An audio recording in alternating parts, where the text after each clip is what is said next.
तेजस्वी यादव जी, आंकड़े इस बात के गवाह हैं कि आपका जो दावा था M22 समीकरण का, अल्पसंख्यक समुदाय के लोगों ने राष्ट्रीय जनता दल को नकार दिया रुपौली के उपचुनाव में। इसका मतलब साफ है कि मुसलमान समुदाय के लोग राष्ट्रीय जनता दल की कारगुजारी को पकड़े, रेड हैंड पकड़े, कि केवल ये इस्तेमाल करते हैं और बाकी कुछ इनको लेना देना नहीं है। जाति सर्वे जो हमने करवाया समाज के सारे तबके का, उसका श्रेय लेते हैं, नारा लगाते हैं कि जिसकी जितनी संख्या उतनी उसकी हिस्सेदारी।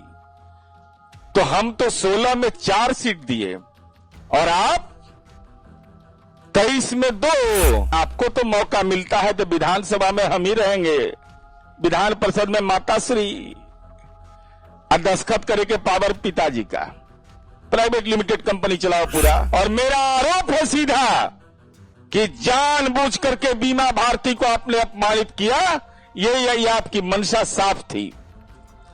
उसका कारण है मित्रों, बेटी ले तबीयत ठीक है, सिर्फ चंदर राम ले कड़बड़ा के जाते हैं आप।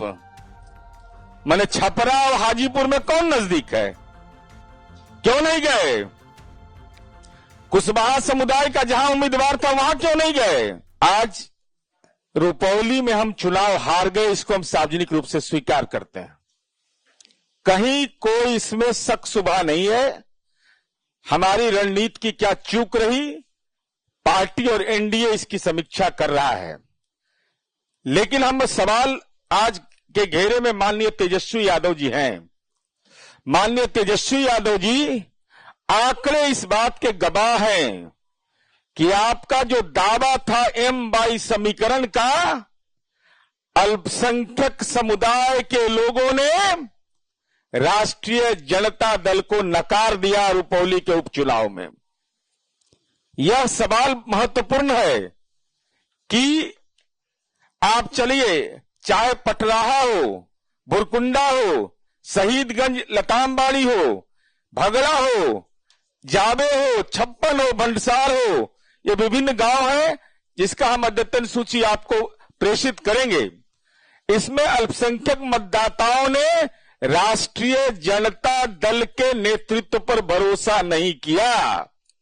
इसका मतलब साफ है कि मुसलमान समुदाय के लोग राष्ट्रीय जनता दल की कारगुजारी को पकड़े, रेड हैंड पकड़े, कि केवल ये इस्तेमाल करते हैं और बाकी कुछ इनको लेना देना नहीं है।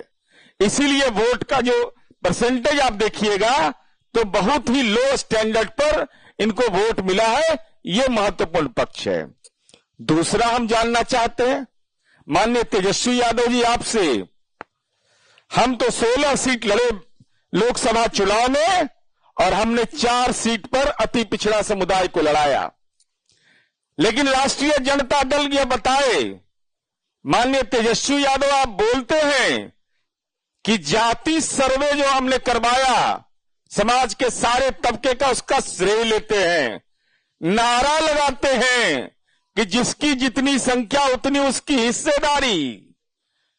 तो हम तो 16 में 4 सीट दिए और आप 23 में 2। 23 में 2।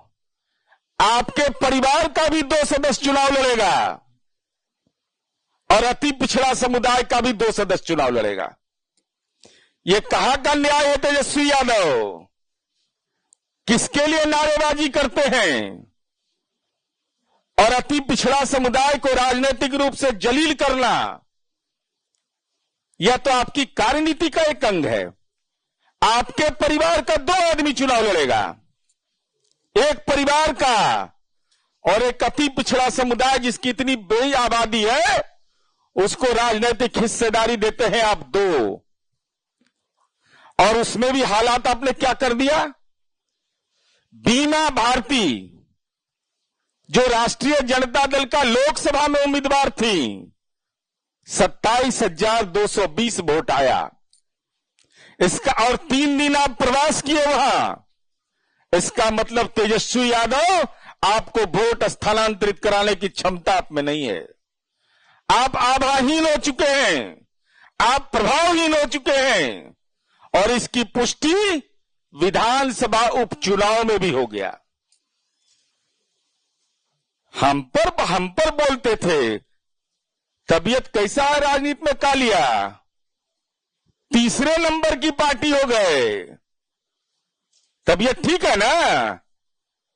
इतना आभा मंडल आपका मजबूत, रोजगार, विकास, जननायक कर्पूरी ठाकुर, डॉक्टर राम मनोहर लोहिया, डॉक्टर भीमराव अंबेडकर, सबका नाम लेते हैं और आचरण है राजनीति के सामंत का आपका। अति पिछड़ा समुदाय को आप समझते हैं कि इनकी कोई भूमिका नहीं है। 2 सीट दिया और मेरा आरोप है सीधा कि जानबूझ करके बीमा भारती को आपने अपमानित किया। यही आपकी मंशा साफ थी। उसका कारण है मित्रों, हम इसका भी आपको ये बताना चाहते हैं, जो माननीय अरविंद निषाद जी ने बोला कि बेटी ले तबीयत ठीक है, असीफ चंदर राम ले कड़बड़ा के जाते हैं आप। मैंने छपरा और हाजीपुर में कौन नजदीक है, क्यों नहीं गए? कुशवाहा समुदाय का जहां उम्मीदवार था वहां क्यों नहीं गए? बेटी के लिए स्वास्थ्य ठीक है, अब बीमा भारती लड़ेगी तो हम तो वो दिक्कत है भाई, हम तो नहीं जा पाएंगे, हमारा स्वास्थ्य ठीक नहीं है। राजनीतिक स्वास्थ्य आपका ठीक रहता है जब अपने परिवार की आप हिस्सेदारी चाहते हैं। जिसकी जितनी संख्या उतनी हिस्सेदारी नहीं, जितने परिवार में हमारे सदस्य हैं उसकी राजनीति में सफल भागीदारी हो जाए, राष्ट्रीय जनता दल की यही कार्यनीति का एक अंग है। और आपकी मंशा साफ थी कि आप जो गंगोता समुदाय है, हम ये बताना चाहते थे तेजस्वी यादव, और आपसे सवाल भी पूछना चाहते हैं। माननीय नीतीश कुमार जी ने गंगोता समुदाय, जो अति पिछड़ा समुदाय का एक हिस्सा है, 2010 से लेकर के आज तक के आंकड़े देख लीजिए। 2010 में बीमा भारती वहां से चुनाव जीती।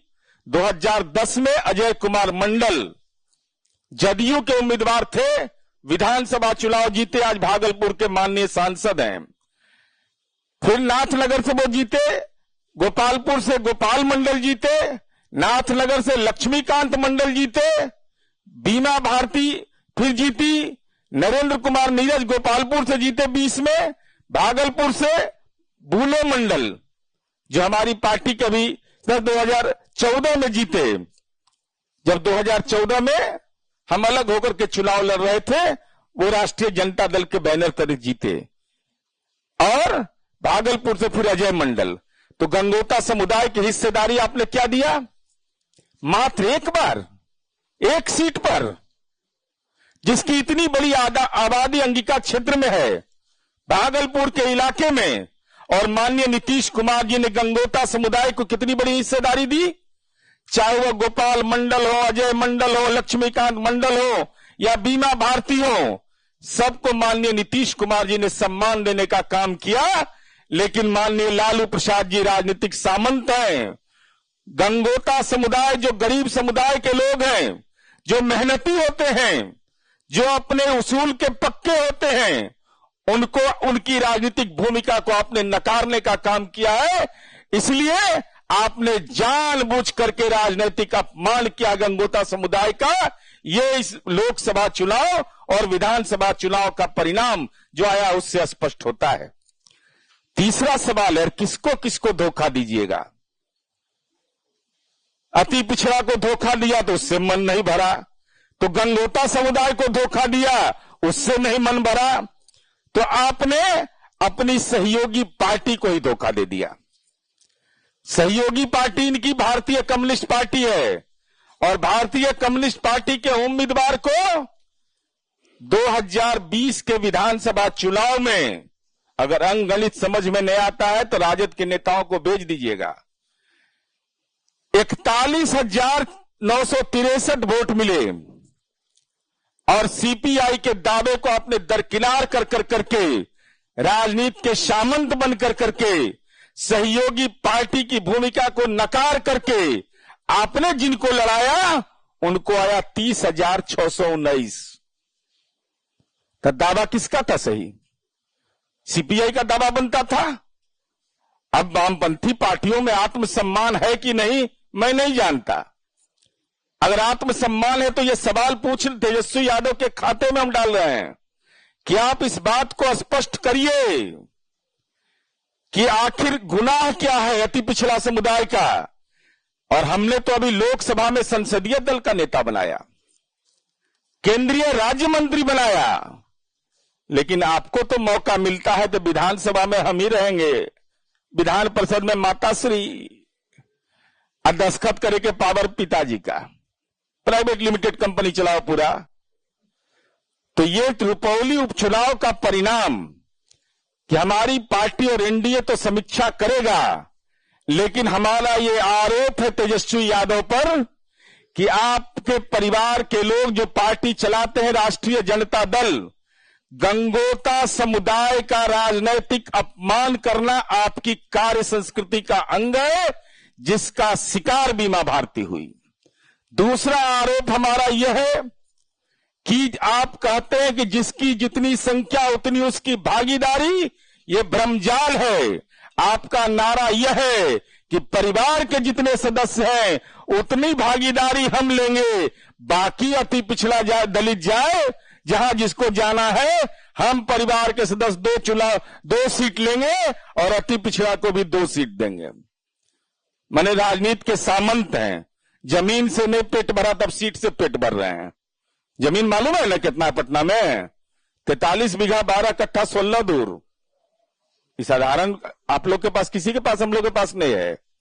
और साथ ही साथ आपने अपने सहयोगी पार्टी के साथ जो सलूक किया है, भारतीय कम्युनिस्ट पार्टी के उम्मीदवार को ज्यादा वोट आया, लेकिन वह भी 2020 के चुनाव लड़े थे, राष्ट्रीय जनता दल उनका समर्थन किया था, लेकिन आखिर कारण क्या है कि उनका टिकट काट दिया?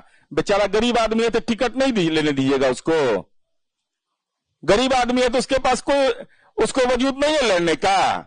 सीपीआई कार्यकर्ता था, उसको लड़ने का अधिकार नहीं है। और आप राजनैतिक रूप से आभाहीन और प्रभावहीन हो चुके हैं। या तो जानबूझ करके आपने बीमा भारती को अपमानित किया, या आप में वोट स्थानांतरित कराने की क्षमता नहीं है। यह चुनाव परिणाम ने स्पष्ट कर दिया है। और माननीय लालू प्रसाद जी के तो आप ही हैं राजनीतिक वारिस। आप तो हर चुनावी सभा में कहते थे मैं लालू जी का संदेश लेके आया हूं। तो क्या लालू जी का यह संदेश था कि अति पिछड़ा दलित समुदाय के लोग जहां लोकसभा चुनाव लड़ रहे हो वहां हम नहीं जाएंगे, अपनी बेटी के लिए हम 22 दिन चुनाव प्रचार करेंगे, वहां तबीयत मेरा ठीक रहता है। लेकिन जहां दलित अति पिछड़ा लड़ेगा वहां राजनीति में दुर्गंध होता है हमको, क्योंकि हम राजनीति के सामंत लोग हैं। तो आपका ये दावा कि जिसकी जितनी संख्या उतनी भागीदारी, ये केवल आचरण में राजनैतिक फर्जीवाड़ा के अलावा कुछ भी नहीं है।